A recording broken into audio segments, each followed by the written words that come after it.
The Sudetenland was an area of ethnic Austrians, not Germans,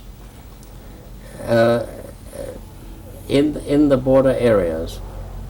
And the right of self-determination there was propagated mainly by Nazi agitators who stirred up a lot of unrest, directly ordered to do whatever they did from Berlin.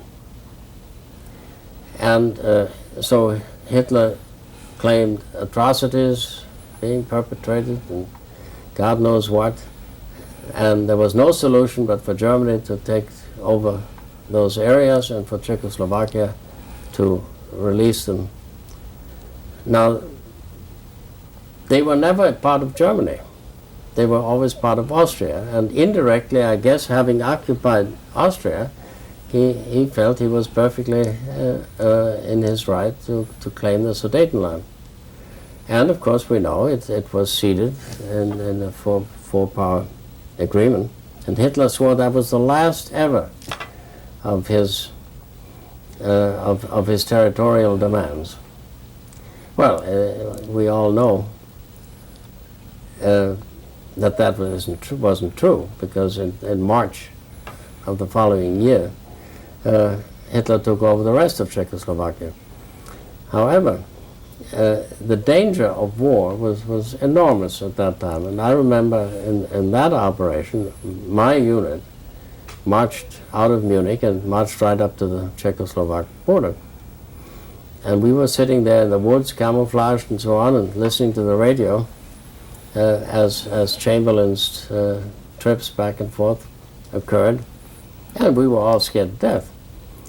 There was no enthusiasm, as I could see, and we didn't really know what awaited us. Now that we have all the records, and the subject is well known, we know that the Czech army was an excellently trained army that equaled or exceeded the strength of the German army, and that they were fighting from behind their own little Maginot Line with terrific bunkers that we figured, we shot at them after the fighting never occurred.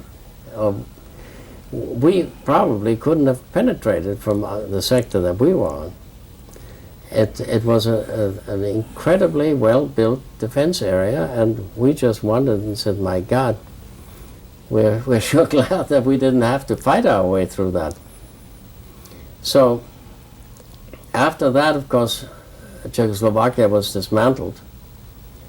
The army was dismantled, so they were defenseless because the defense line that they had built had gone with the Sudetenland to Germany, and it was only logical that the rest of Czechoslovakia would also fall to Hitler.